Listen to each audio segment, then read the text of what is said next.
말씀을 보도록 하겠습니다. 출애굽기 14장 13절 14절 말씀입니다. 출애굽기 14장 13절 14절 말씀 한 목소리로 합독하도록 하겠습니다. 출애굽기 14장 13절 14절 함께 읽겠습니다. 시작. 모세가 백성에게 이르되 너희는 두려워하지 말고 가만히 있어서 여호와께서 너희를 위하여 행하시는 구원을 보라. 너희가 오늘 본 애굽 사람을 영원히 다시 보지 아니하리라. 여호와께서 너희를 위하여 싸우시리니 너희는 가만히 있을지니라. 아멘. 오늘은 홍해 이야기인데요. 여러분, 우리가 살아가다 보면 때때로 홍해를 만날 때가 있어요. 있습니까? 없습니까? 어떻게 해도 안 되는 거. 앞으로도 못 가고 뒤로도 후퇴가 안 되고 이것도 못하고 저것도 못하는 그런 홍해가 있어요. 그렇죠? 저는 오늘 본문 가운데서 홍해는 세 가지 의미가 있다 이런 생각합니다. 우리가 만나는 홍해는 세 가지 의미가 있다. 첫 번째 띄워주실까요? 홍해는 내 앞에 홍해가 있다는 것을 모르고 홍해를 향해서 가고 있어요. 우리는 내 앞에 홍해가 기다리고 있다는 것을 모릅니다. 그래서 우리 입장에서는 홍해를 갑작스럽게 만나요. 홍해가 있다는 것을 알면 홍해 쪽으로 가겠어요? 안 가겠어요? 안 가겠죠. 만약 홍해와 같은 큰 절망이 기다리고 있다면 우리는 절대로 그 길을 택하지 않을 거예요. 알고 가는 사람이 있습니까? 없어요. 그런데 우리 입장에서는 홍해가 내 앞에 가로막혀 있는지 모르기 때문에 그 길을 계속해서 간단 말이에요. 오늘 본문에 한번 보십시오. 오늘 14장에 보면 이스라엘 백성들이 홍해 앞에 다다랐을 때 애국 군대가 바짝 따라옵니다. 이게 어떻게 된 겁니까? 떼죽음 당하는 거죠. 그죠? 꼼짝없이 죽게 되어 있어요. 이런 상황을 미리 알았더라면 절대로 출애굽부터 안 했을 거예요. 그렇잖아요. 홍해가 있다. 누가 출애굽하겠어요? 홍해 가면 다 죽는데. 두 번째 띄워보실까요? 하나님이 인도하셔도 홍해를 피할 수가 없다는 거예요. 저는 이 부분에서 느낌이 참 컸습니다. 이 이야기가 이제 홍해 사건 안에 들어있는데요. 이스라엘 백성들이 출애굽해서 광야의 길을 걷잖아요. 광야의 길을 걸어갈 때 뭘 보고 따라갔어요? 뭘 보고 따라갔어요? 구름 기둥과 불 기둥을 보고 따라갔습니다. 근데 구름 기둥과 불 기둥을 따라갔는데 그런데 갑자기 홍해가 딱 나타난 겁니다. 자, 이 부분을 한번 읽어보는 게 좋을 것 같아요. 13장 21절 22절 말씀 13장 21절 22절 말씀 함께 읽겠습니다. 시작. 여호와께서 그들 앞에서 가시며 낮에는 구름 기둥으로 그들의 길을 인도하시고 밤에는 불 기둥을 그들에게 비추사 낮이나 밤이나 진행하게 하시니 낮에는 구름 기둥 밤에는 불 기둥이 백성 앞에서 떠나지 아니하니라. 여기 보시면 21절과 22절에 보면 여호와께서 그들 앞에서 가셨다는 거예요. 불 기둥과 구름 기둥이 어떻게 백성 앞에서 갔다는 거예요. 그러니까 하나님이 인도하시는 대로 따라갔어요. 그래서 여러분, 불 기둥과 구름 기둥은 인도하시는 하나님을 나타내는 상징 아니겠습니까? 그죠? 하나님 우리를 인도해 가시는 그 광야의 그 험한 길을 구름 기둥과 불 기둥이라는 사인을 통해서 우리를 인도해 가시는 거예요. 자, 그런데 불 기둥과 구름 기둥으로 인도받아 갔는데 그 앞에 홍해가 딱 나타난 거예요. 하나님의 인도를 따라왔는데 떼죽음 당하게 된 겁니다. 하나님의 인도를 따라왔다는 말은 하나님이 이스라엘 백성들을 홍해로 인도하셨다 이 말이에요. 여러분, 하나님의 인도를 따라가도 홍해 같은 일을 만나요. 홍해 같은 길을 만납니다. 우리는 하나님이 인도하시면 모든 것이 술술술술 다 풀려가지고 그 모든 문제가 다 해결된다고 생각하잖아요. 아니에요. 홍해 같은 그 하나님의 인도를 따라가도 홍해도 만나고 마라의 쓴물도 만나고 여러 부분들을 만난단 말이에요. 예수님이 탄 배에도 풍랑이 일어나요? 안 일어나요? 예수님과 함께 탔으면 풍랑이 안 일어나야 돼. 우리는 그렇게 생각하거든요. 그런데 예수님과 배를 함께 탔는데 풍랑이 일어나요. 그러니까 제자들이 놀라잖아. 우리가 믿음을 가지고 행했어요. 분명하게 말씀을 들고 이게 하나님의 응답이구나, 기도의 확신을 가지고 행했어요. 그런데 이상한 일을 만나요. 만날 때가 있어요, 없어요? 있어요. 당황스러워요. 이 뭐지? 내가 무슨 신앙생활을 잘못했나? 어디서 고장난 걸까? 그런데 오늘 본문에 보면 하나님이 인도하셔도 홍해는 만나게 되어 있다는 거예요. 세 번째, 띄워보실까요? 이 홍해는 어떤 역할을 하느냐 하면 우리에게 두려움을 줘요. 불평을 만들어냅니다. 홍해는 뭘 준다고요? 두려움을 주고 불평을 만들어내요. 항상 그렇습니다. 왜냐하면 우리가 하나님의 인도를 따라왔기 때문에 딱 그 앞에 홍해가 딱 가로막히는 순간 두려움이 확 잠기고 불평이 막 튀어나옵니다.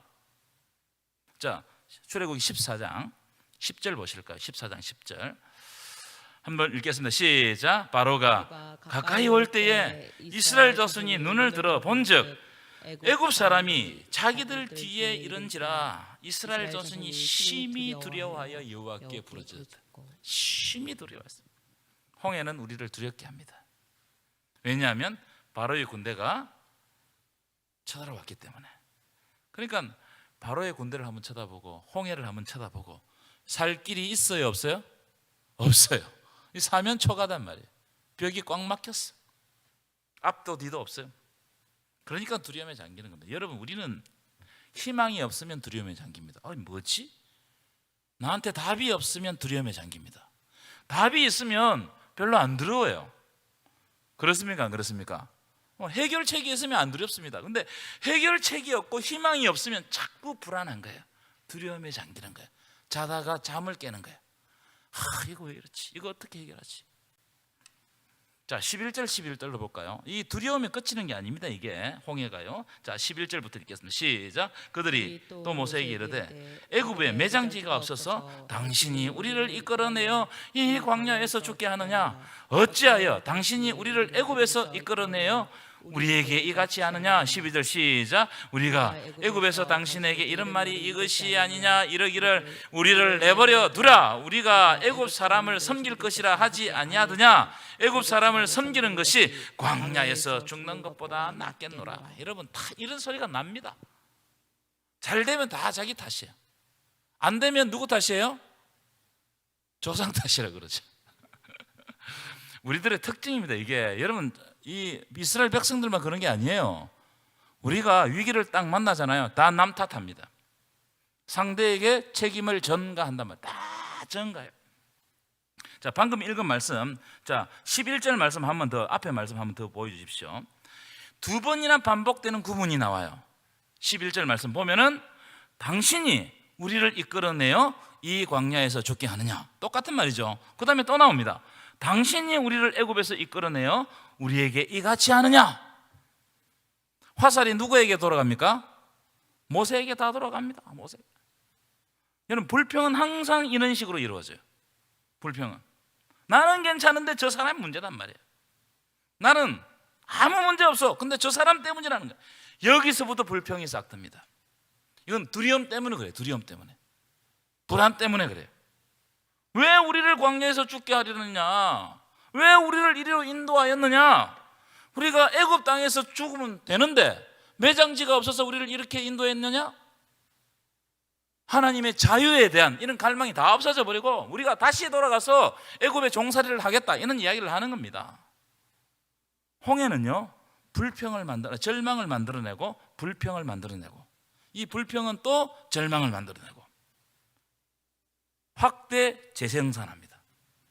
작은 일인데도 확대 재생산해요. 그래서 나중에는 완전히 포기하게 만들어버려요. 자꾸 그런 이야기들이 확대 재생산되는 겁니다. 이게 홍해의 위험성이란 말이에요. 왜 그러느냐? 홍해가 있기 때문에 그래요. 벽이 있기 때문에. 벽이 없으면 그런 이야기 할 필요가 없어요. 그냥 가버리면 됩니다. 그죠? 도망가면 되잖아요. 근데 벽이 딱 가로막고 있기 때문에 어떻게 할 수가 없어. 그러니까 내부 분열이 일어난단 말이에요. 정말 이런 홍해를 만나면 두렵습니다, 여러분. 홍해의 가장 위험성이 이런 거라고 생각해요. 자, 그러면 우리가 볼 때 홍해는 두려운 건데, 그러면 이렇게 홍해는 부정적인 이미지만 있을까? 저는 그렇지 않다고 생각해요. 자, 오늘 우리가 읽은 본문에는 홍해의 영적인 의미가 담겨져 있습니다. 영적인 의미. 우리는 이걸 캐치해내야 돼요. 왜냐하면 사람들은 다 눈으로 홍해를 보는 거예요. 다 눈으로 애굽 사람을 보는 거예요. 없다는 게, 답이 없다는 거예요. 그때 믿는 사람은 영적인 눈으로 홍해 사건을 바라봐야 되는 거예요. 이게 중요하다. 똑같은 사건이지만 하나님 입장에서 봐야 되는 거예요. 아멘이십니까? 자, 그걸 가지고 말씀을 나누겠습니다. 첫째, 띄워보실까요? 홍해는 하나님이 역사하시는 공간이라는 거예요. 이 놀라운 일입니다. 여러분, 빛은요, 어두울수록 더 빛나요. 이상하죠? 똑같은 불인데도 어두우면 더 빛납니다. 이거 조명하는 사람들 물어보면요, 무조건 캄캄해야 돼. 그래 빛을 만들어낼 수 있어요. 어두우면 어두울수록 더 빛납니다. 여러분, 우리의 절망은 하나님이 일하시는 공간이에요. 우리의 절망은 하나님이 뭐 하시는 공간이라고요? 일하시는 공간. 사실 하나님은 우리의 삶 가운데 항상 역사하십니다. 항상. 그런데 우리가 그걸 못 느껴요. 왜냐하면 내가 좋을 때는, 고난이 없을 때는, 행복할 때는 하나님 필요 없거든요. 안 느껴져요. 안 느껴집니다. 하나님의 역사는 매일 계속되는데, 생명의 역사는 계속되는데 하나님의 역사를 못 느끼는 겁니다. 그래서 어떤 분은 병원에 입원해가지고 막 폐가 다쳐가지고 병원에 숨 쉬지 못할 때니까 이 숨 쉬는 것이 하나님의 은혜인 걸 아는 거예요. 그럼 그전에는 못 느낍니다.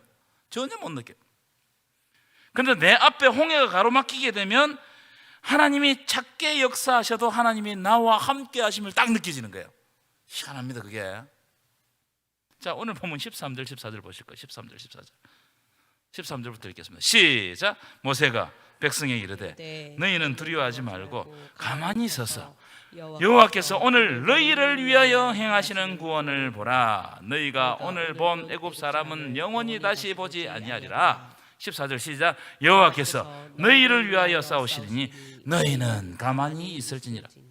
금방 읽은 말씀에 보면 모세가 백성들에게 뭐라고 선포하냐면 두려워하지 말고 가만히 있어서 여호와께서 오늘 너희를 위하여 행하시는 구원을 보라. 네가 뭘 하려고 하지 말고 일단 하나님의 구원을 지켜보라는 겁니다. 우리 마지막 그 앞에 찬양 뭐였죠? 받은 복을 세어보아라. 우리 그걸 잊고 살 때가 많아요. 하나님이 구원하심을 보라는 거예요. 그런데 우리는 그걸 안 봐요. 왜냐하면 내 눈앞에 있는 문제가 너무 크기 때문에 그걸 안 보려고 그래요. 그것 때문에 하나님이 안 보입니다. 더 절망에 빠진단 말이에요. 그런데 오늘 말씀은 가만히 서서 너희를 위하여 행하시는 하나님의 구원을 보라. 여호와께서 너희를 위해서 싸우시리라. 너희는 가만히 있을지니라. 왜냐하면 우리는 너무 분주합니다. 너무 바빠요. 내가 생각하는 생각이 너무 많아요. 그러니까 가만히 서서 하나님이 지금 나에게 무슨 말씀을 하시는지 주목하지 못하는 거예요. 다 놓쳐버리는 거예요. 다 놓쳐버리고 지금 내가 하고 있는 일에 집중하고 이 일이 맞다고 막 하면서 막 하는 거예요. 그러니까 하나님의 역사가 일어나는 것을 내가 다 놓쳐버리는 거예요. 이게 우리입니다. 이게 저도 마찬가지예요. 무슨 말이냐? 절망 같은 홍해에 하나님이 역사하신다는 거예요. 가만히 있어서 지켜보라는 거예요. 여러분, 하나님이 역사하심을 지켜보시기를 축원합니다. 기대하시기를 축원합니다. 하나님이 우리를 위해서 행하신다는 거예요. 이게 믿음입니다. 꽉 막혀 있어도 하나님이 우리를 위해서 행하신다는 거예요. 이거 믿으십니까? 이거 믿으면 두려움이 사라질 줄 믿습니다. 이게 없으니까 분주한 거예요. 바쁜 거예요. 막 뭔가를 막 해야 내가 속이 시원한 거예요. 그런데 진짜 해야 될 게 뭐냐면 잠잠히 하나님을 바라보는 것부터 시작해야 돼. 잠잠히 오늘 나에게 무슨 말씀을 하시는가? 나는 어떻게 반응해야 되는가? 하나님은 나에게 어떤 교훈을 주시는가? 그거 안 듣는 거예요. 하나님은 말씀을 통해서 역사하시거든요. 오늘도 말씀을 통해서 교훈하시거든요. 이 말씀의 마음에 탁 부딪혀야 돼요. 근데 어떤 분은 말씀 시간 되면 눈을 감아버리는 분들은 많습니다. 진짜예요. 그런 분들 말씀 시간 되면 눈을 감아버려요. 안 듣기로 작정한 것 같아요. 제 생각에. 여러분, 우리 성경은 말씀으로 이루어졌습니다. 왜냐하면 이 말씀이 역사할 때 그때 비로소 내 삶이 고쳐지는 거예요. 아멘이십니까? 이 굉장히 중요한 거예요. 두 번째, 오늘 홍해는 하나님은 바다의 길을 내시는 거예요. 하나님은 어디에 길을 내신다고요? 홍해는 길이 막힌 것을 의미합니다. 그렇죠? 홍해는 길이 막혔죠? 바다가 길을 막아버린 겁니다. 갈 수 없어요. 꼼짝없이 죽은 거예요. 그런데 하나님은 그 막힌 길에 길을 내어버립니다. 누가 상상하겠습니까? 이 상상이 됩니까, 여러분? 이렇게 길을 열 줄 알았어요? 알았으면 애국 사람들을 다 따라 출애굽했을까요? 몰랐어요. 하나님의 역사 이래요. 우리는 이미 성경을 결론을 다 알잖아요, 그렇죠? 그런데 첫 번째 홍해의 기적을 경험했던 이스라엘 백성들을 한번 상상해 보세요. 생각하지 못한 일이 벌어졌어요. 상상하지 못했는데 하나님이 바다 가운데 길을 여셨어요. 여러분, 하나님이 우리 인생의 길을 내어주심을 믿으십니까? 하나님이 우리 인생의 길을 여십니다. 이것이 홍해를 준비하신 이유입니다. 하나님이 때때로 내 막힌 내 인생, 야, 이거 이래야 되겠나? 근데 길을 내는 장면들이 많습니다. 굉장히 많아요. 사도 바울이 로마로 체포되어 압송되잖아요. 이 바울이 체포되었을 때 아마 많은 사람들이 이제 바울의 선교는 끝났다, 저렇게 잘난 척 하더니 이제 바울은 끝났다, 압송되면 죽을지 살지 어떻게 알아요? 그런데 이 바울이 압송되어가지고 로마로 잡혀 들어갑니다. 이걸 1차 투옥이라고 그래요. 1차 투옥 됐습니다. 이때 뭘 기록하느냐? 에필골몬 옥중서신을 기록해요. 굉장히 놀랍죠. 자, 그런데 제가 이 대목에서 빌립보서를 찾아봤어요. 1장 12절부터 14절 말씀인데 굉장히 우리에게 의미를 준다고 생각합니다. 1장 12절부터 한번 읽어보겠습니다. 시작. 형제들아, 내가 당한 일이 도리어 복음 전파의 진전이 될 줄을 너희가 알기를 원하노라. 이러므로 나의 매임이 그리스도 안에서 모든 시대 안과 그 밖에 모든 사람에게 나타났으니 형제 중 다수가 나의 매임으로 말미암아 주 안에서 신뢰함으로 겁 없이 하나님의 말씀을 더욱 담대하게 전하게 되었느니라. 형제들아, 내가 당한 일이 도리어 복음 전파에 진전이 되었다는 거예요. 사도 바울의 선교가 끝난 줄 알았는데 오히려 사도 바울이 잡히니까 복음이 더 잘 전거되는 거예요. 사도 바울은 로마로 압송되어 갔습니다. 당시 로마에 시민권이 있는 사람은 반드시 황제에게 재판을 받게 되어 있었어요. 그래서 이런 사람들 어떻게 하느냐 하면 다 자기가 돈을 내가 셋집을 얻는 거예요. 셋집을 얻어서 재판을 준비하는 겁니다. 이 재판 때문에 공식적으로 사람들을 만나는 거예요. 자기 재판을 위해서 공식적으로 사람을 만난 겁니다. 그리고 지금까지는 바울을 테러하는 사람들이 얼마나 많았습니까? 그런데 바울의 셋집을 시위대가 지켜주는 거예요. 지켜주는 겁니다. 안전하게 그 로마 한복판에서 하나님의 복음을 전할 수 있었던 거예요. 하나님이 길을 내셨기 때문입니다. 하나님 뭘 내셨다고요? 사람들이 길이 막혔다고 생각했어요. 그런데 하나님이 길을 내셨어요. 여러분 삶에도 홍해가 있을 거예요. 다 있습니다. 교회에도 홍해가 있고 다 있어요. 하나님이 길을 내실 줄 믿습니다. 이걸 기대하셔야 돼요. 홍해는 그런 의미를 가지고 있어요. 그래서 세 번째, 홍해의 길은 하나님의 계획이에요. 이미 하나님의 애초부터 계획이었다는 홍해의 길은. 여러분, 이스라엘 백성들이 우연히 홍해를 만난 게 아닙니다. 홍해는 애초부터 계획하신 하나님의 섭니다. 이걸 우리 눈에는 잘 안 보입니다. 이게 보이면 다 참고 견딜 수 있잖아요. 근데 이게 안 보여요.